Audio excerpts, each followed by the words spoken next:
papa na biso Denis Less les prophètes soki akabwani na nzambe conseil nga na kopesa ye aza papa mwana pa kopesa papa conseil leki akopesa pe ya conseil azonga na se ya makola nzambe soki bakolobake totika kotanga ba kombo ya bato mama betinga pe na koyebisa bango batika koteaka na kombo ba David ba erreur basala parce que bango pe baza ba pe basala ya nzambe mais biso lelo koma soko lobi vérité ne touchez pas mes oins donc biso ba oin lelo to ba oin moko spécial so na bungi moi ba beta liso na ngate parce que na bungi parce que tout le monde dans la musique profane ceux qui musicien à silingala ou bien succès exacté a remis ko lega na télévision ko boaka bambwa kela ko finga ko créer ba polémique nyonso wana azoluka azonga na terrain voilà mais na kati ya musala nzambe soki ngala esili eloko basala ka bayaka na siamako mais yazaki moi c'est musala nzambe donc titan na nyosa bongole mutema te après azaki moi ça musala donc abongo asoka bongola ite. Voilà, vous êtes dans l'émission Astar avec mon Betty Massengou sur Libanga TV, hein, Libanga Télévision. Na Libanga TV, il faut talakaka, il faut s'abonner kaka avec moi Betty Massengou de Queen Mada, Betty Massengou la journaliste internationale, je suis là, donc boss lady, donc je suis là, la maman de Joyce Devlin, je vous aime beaucoup, mes abonnés, mes fans, mes amis, en tout cas, ladies and gentlemen, de gros bisous à vous tous et bon dimanche à tout le monde et déjà merci beaucoup hein, et bisous à la joie Amado Pichuna l'hymne national. Motema ya papa aimé depuis Paris, champion aimé depuis Kenya et bisous aussi à ma maman chérie, maman Kati Bakisa la fille de la porte le Paul Mutomboka Lumba na ministère Amel Nyonso ba shalom Nabino, ban église Rehoboth shalom, shalom aussi à my dad pasteur, le pasteur Olivier Temetem de l'église Rehoboth et salutations aussi à l'ingénieur Dav Moubama et salutations aussi à Staïdi Benecha. Voilà, aujourd'hui, l'actualité nous oblige, hein, on ne peut pas s'en passer, hein, chers amis. Vous le savez très bien que Mikolo Babi Network, Ezaya Koyinda, Mikolo yo actualité, Tozo Yoka, Tozo Landa, Tozo Mona, surtout na différentes émissions. Il y a bande comme Soussou, comment pasteur Denis Sazoloba, Makambo Etali Mwana ya Marie Misamu.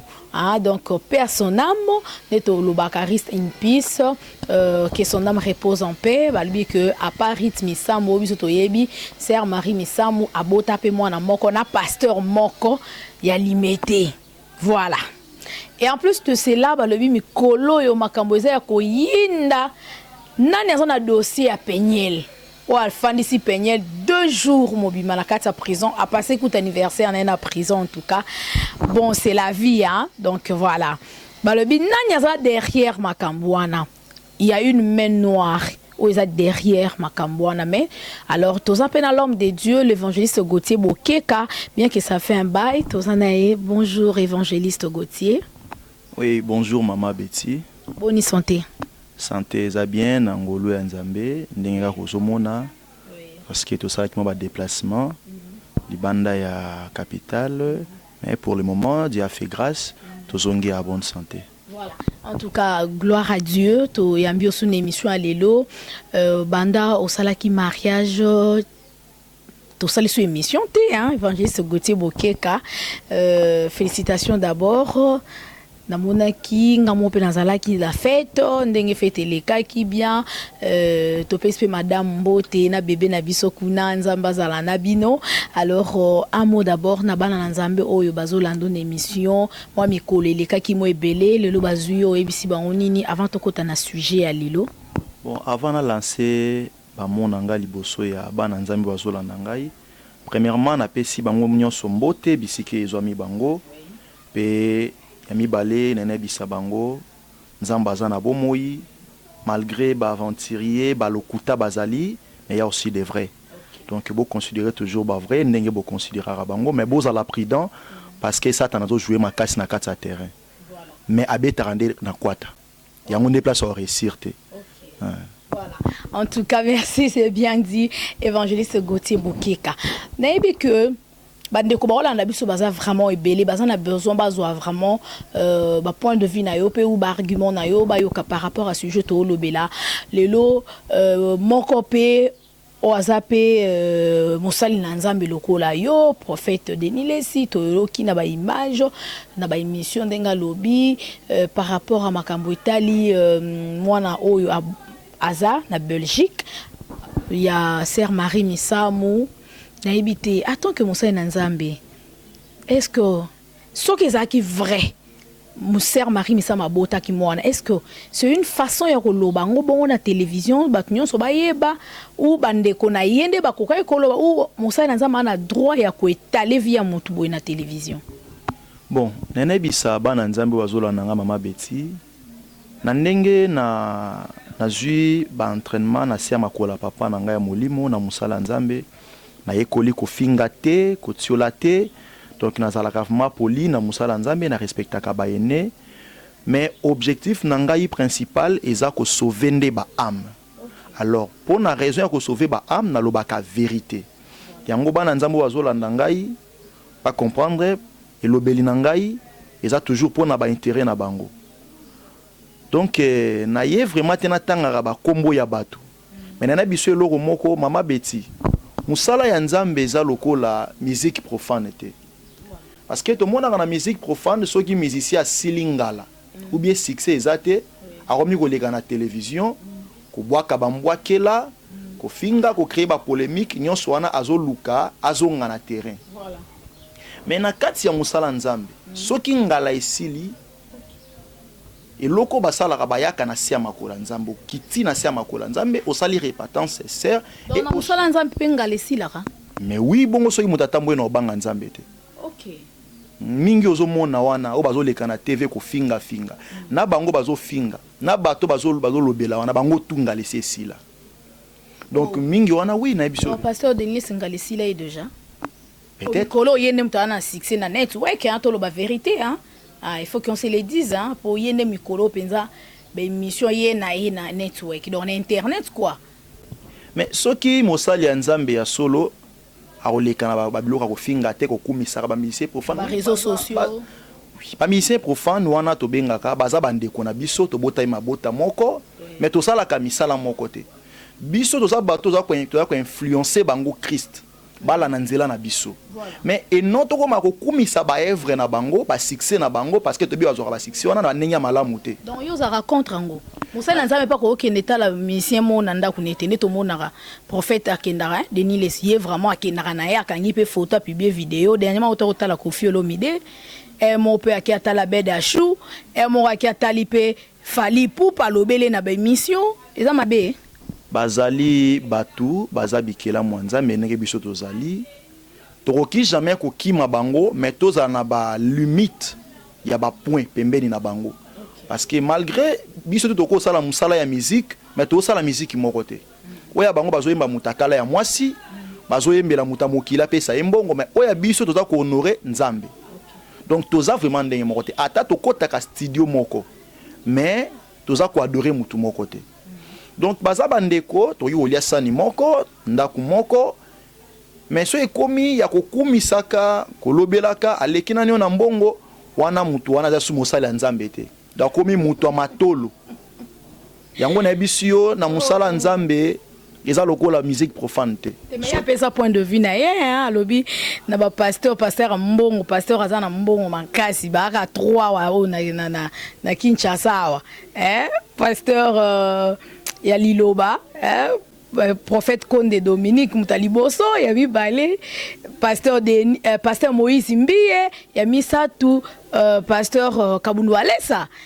Peut-être même sous bino non bosi bambongo wana te wana boza la contre point de vue à prophète Denis Lesi. Na sekina no makambo yo nazoyoka. Mais na koyebisa papa nanga azola nangai papa Denis Lesi avec beaucoup de respect aza ene mais biso tout osala musala ya nzambe soki bakolobake totika kotanga ba kombo ya bato mama Betinga pe na koyebisa bango batika koteaka na kombo ba David ba erreur basala parce que bango pe baza ba pe basali ya nzambe. Mais biso lelo comment soko lobi vérité, ne touchez pas mes ouins. Donc biso ba ouin lelo to ba ouin moko spécial, so na bungi, moi ba beta liso na ngate parce que na bungi. Mais tozo bosana ba otote ya bango wana, baza pe ba ouin nzambe baza na kati ya Bible. Na génération na biso ya lelo nanango oyoka nzamba loba, l'homme c'est l'homme qui a loba na David. Mais Bible e beti mabe ya David. Tote ya kayango, to lobela kayango. Mais bango soko toucher ba point na bango ekomi ko toucher na basala ya nzambe te. Donc baza ba ouin moko spécial. Donc ba ke ouin spécial azate. Alors papa na biso Denis laisse les prophètes soki akabwani na nzambe conseil nga na kopesa ye aza papa mwana pa kopesa papa conseil leki akopesa pe ya conseil azonga na se ya makola nzambe na ye na bato azotanga bakombo na bango bango nyonso babungi nzela nzambe bango tu bazonga na se ya makola nzambe nini elakisa ke akabwani na nzambe o abungi nzela nzambe azonga na makola nzambe. Mama Betty misala zo sala na yo moko zo mona ngote bando beye bangai na musala nzambo banda ko yamba ngai oyoka na finga nani na beta lisola mbongo na raison ça te que parce que biso tozuna no bozuité non muta pambola yeza nzambe oya bango to ebite manière ba pambo ba bongela muta la lika ba moko pouf mingi wana ngana ndimate yeza élévation nzambe parce que o nzambe yebanaka. Ah bon Wana mingi wana ba kote na kati ya ba na ba cabal juif ba kote na kati ya ba loge ni tout consort mais ba ebake ta ekomi pembeni Yesu alingi azonga ba réparer na Christ mbongo wana eko servir bango justement pour na ko préparer héritage bautiki la bana mais ko servir bango te pour na ko préparer héritage ya ba âme na bango. Donc tout le bac de batu mingi balobara ba pasteur ebele ba simba ba kisi ba kota na ba cabal juif donc tout le bangwa baza ba occultiste ebele vraiment bazo pratiquer ba pratique moko vraiment magique hein et ça vrai. Mais oui et loka lokote ezate ba koti na bandaka mulili La Bible le bi mulili na Paul etambula raté. Entre lumière et ténèbres, jamais bakoko marcher ensemble. Pasteur azana mo lili bien azana okististe. Mais na cherote a combat Jésus. Quel Jésus yazotea?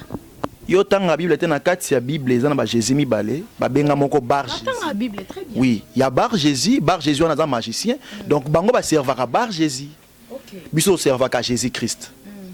Donc c'est tout à fait batanga kombo lokola babi ke bar Jésus na bango azan influence te ba otia e bar Jésus te. Ba osu kisaka Jésus. Mais biso penzamba lo comprendre non. Jésus na botanga eza ya lola te. Jésus a magicien, Jésus a mokili. Donc bande ko wana bazongela nzela nzambe bozu oyo evimbisi bango mituka bazo somba mapango bazo somba eko servir bango na éternité te. Bilamba et surtout na lo. Ça me komi o eza Versace ozongo te zongo bien. Eza Weston. Et surtout Mama Betty na lobela ba prophète mingi ya komini ya Ngaba. Et surtout ba prophète ya komini ya Ngaba o ba fungoli ba chaîne na bango ya ba télévision ba TNT wana ba bongisa na nzambe. Surtout lo ba mingi ka ba prophète kaka. Pourquoi kaka ba prophète? Na ebite ba mususu ba pasteur ba évangéliste le quoi ba évangéliste Gauthier Bokeka oyoka presque ba évangéliste vraiment té hein. To ba apôtre té to yoka minka ba prophète. Donc comment ka mutala la muki pa komi prophète ala komi ko escroquer ba tout permettez-moi le terme hein. Natangi nanga kombo te na lobi kaka ba kombo ya ba prophète. To natangi ba kombo na bika ezaka ba prophète. Voilà. Bon. Webi na kati ya musala nzambe na kati ya 5 ministères où ils ont la influence à ma casse ils ont un ministère prophétique. Pourquoi? Parce que prophète aza muto yo a interprété ka langage nzambe ayaka ko expliquer bato ainsi dit l'Éternel ndenge nzambe a révélé. Bon lokola monde ya lelo bato se basé mingi na prophétie. Alors bazo se retrouver mingi na nzela ya ba prophète. C'est pourquoi bazo la na ba prophète mingi ba prophète on appelle lokola lokuta bazale belé ba profiter ya ko maltraiter ko kosa ko luka bomengo na bango. Benena biso loko moko na kati ya musala nzambe tozana ba serviteur chrétien pe tozana ba serviteur simple. Ba serviteur chrétien eza mutu azo sala musala nzambe aza pe na posa ya bokonzi ya likolo. Mais ba serviteur simple eza bato azo sala musala nzambe pour na salaire na ye. Voilà.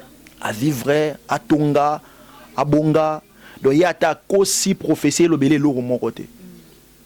Yango mona ka bato wana na l'église na bango aote ya mutu bongo la mutema. Aote ya mutu tika masu mais ye mo ka otika ngote. Voilà. Donc bango met la bière. Ye mo ka zo met la bière. Donc bango pona bango ba yebi ke nzela ya lola ezaka pona bandimi baza ko encadrer. Mais ba yebi te ke za pe pona bango. Voilà.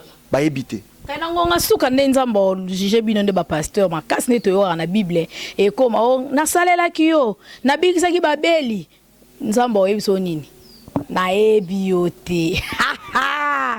Voilà.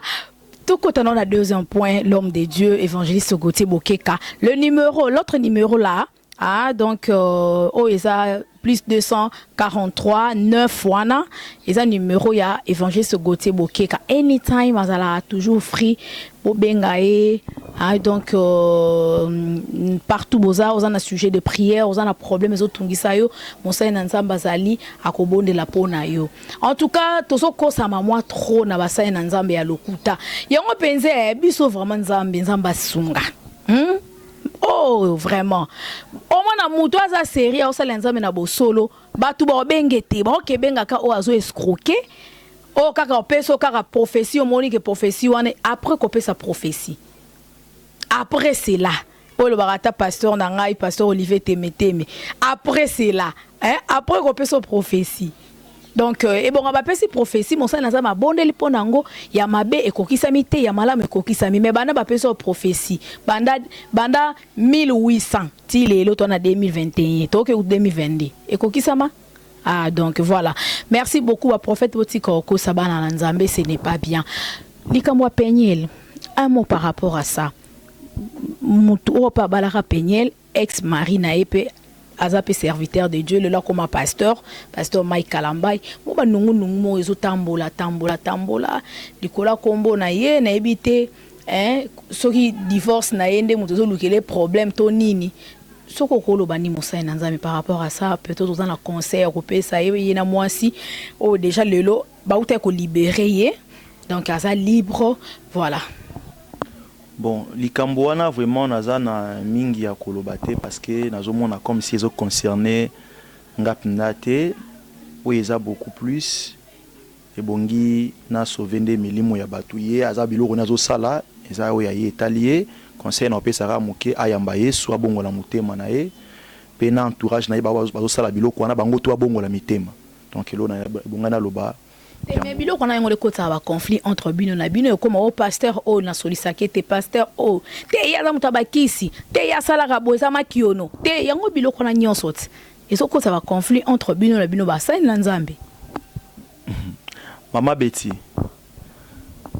nzambe emoka yebi mutu na mutu ndenge azo salele musala o ba sa musala nzambe na makiono wana na mulili soki ba bongola mitema ba bongola c'est ba boya ko bongola ba boyi nzambe morabi. Mais concernant disuni ni question tuningai ya ser na biso oyo naza vraiment na ba réponse ti ya ko toucher na makambo wana parce que nazo mona ba théâtre ezo sala mingi na makambo wana donc ba théâtre ezo sala mingi ba théâtre ezo sala mingi c'est-à-dire ba bilo réseau lekala na ba internet na télévision na ye munani nani artiste yango soki nani bon nabité na benge nani. Donc ils ont une comédie, ils ont vraiment. Il y a un PCK conseil ayamba Yesu na vie. Donc si les lona na bongola mutema tata la kamo pakano bongola mutema ayamba Yesu. Est-ce que peut-être dans le comportement na bino basai na nzambe ya ngwana mzuzo changer se batu pe mutema. Mama Betty makamwa zo lingana lobate mais zo lingo lobisanga kaka. Mais yazaki moi c'est mosala nzambe. Donc titan na nyosa bongola mutema te. Après ça moi ça mosanda donc abongo soka bongo la été abongo la mutema comportement ya makambazo sala ils en a ba correspondance te ya oya zalaki kozala topé kokuta na déception ya mosala ya nzambe yango te lobi il faut tambwisa vie na yo na kanda osaba vengeance moko non mosala nzamba za nzela ya bomo epona mutu te bomo eza Yesu Masia.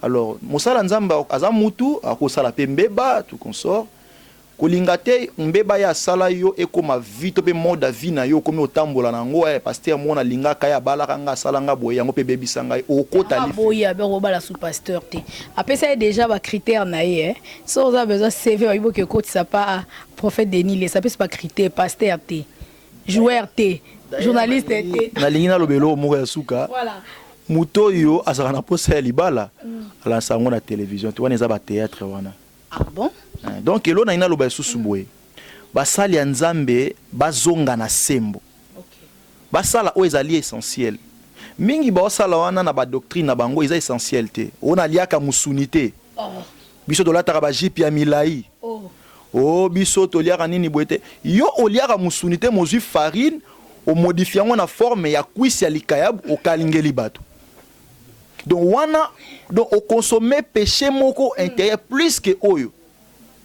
yo sala raté voilà et alors ba ndeko na biso ya ba mope ke abala raté mais ake ko linga mwasi na ya roba aboti libanda donc wana punition ya makasi voilà donc biloko wana ba sala wana tout fantaisie donc nzamba ata na sens ata na tina na ngote ata na sens te na miso nzambe donc nzamba zo considérer en ngote na tangi na bible lobi biloko moko te akolia nde ko purifier moto pe ko nzambe moto bokonzi ya likolo donc patika biloko wana o biso to liaka musunité bo bangana nu nzambe voilà merci bo liaka musunité mais bozo vivre na ba polygamie bo liaka musunité mais bozo vivre na ba rancune donc eza capital basale la nzambe na vérité o biso to liaka ngulu te mais mabe bo sale leki ata ngulu wana boloba wana donc bana nzambe pe bazala prudent parce que terrain eza miné makasi ba pasteur wana ya limité o ba yebani ba benga ba église minene ya bandal ba prophète yangaba bazaya kobeba mingi yangaba nyonso te non tanga net banano bazaya obeba ba limité bangaba ba bandal bato ba beto ba benga ba grand donc yo moko talaka misala ya mutu ozo bimisa nini munini mungolo na nzota mutu nala nande ko moko abisinga bi pastor ngatna ne na kabwe o mutu abimisinga ngolo na kata nzoto ndeto beba na yo moninge bale na ye donc biloko wana mama Betty faut baluka nzambe donc moi na nzambe to be chrétien o dans discernement à comprendre que musala nzambe wana azana nzambe lisute basala nzambe yanga bana nazo insister ezana moninga nanga moko aza évangéliste azaki na relation na mondimi moko na Angola asambela kapona ye basolo la rapé bien jour moko mondimi wana tunie papa église de zaka wapi abisiye église nanga ezaka na ngaba a bloquer mba moko na Facebook yo zo batan ne kwana luki na compte mususu azuya tunie mama na sala yo nini un temps au blokanga bien tika bino ba prophète ngaba mususu wana na boyo tanga ko monema ayebani ayebani donc bana nzambe ya chrétien balanda ba prophète wana mingi bayebi merci beaucoup alobi oyo wana to lingana kana ye a eskrokanga nzoto a eskrokanga na mbongo na ngai donc ngaba wana eza mabe makasi donc elongana na esa batu bazalaka rapide numéro de téléphone nanga yango eza affiché bakomi évangéliste Gauthier Bokeka babenga ngai na numéro wana na besoin nyonso ba question vraiment na ko répondre bango numéro ezali plus 243 9 75 22 015 donc mutu nyonso na besoin abenga na yango plus 243 9 75 22 015 benga ngai na ba question na bi ke émission ya kitoko met télévision za ngonga ndo moni tokomi na mwa sukawa. Voilà, en tout cas, temps est mise money. Hein? Voilà, merci beaucoup. Le temps, c'est de l'argent et surtout, nous sommes arrivés à la fin. Les bonnes choses ne durent pas, ne durent jamais. Dans le baka, everything starts well, finish well. Tout commence bien, finit bien. Nous sommes à la fin. Merci beaucoup, en tout cas, et que Dieu vous bénisse abondamment. On se retrouve déjà à la prochaine. Au revoir, à plus. Voilà. See you. Bye.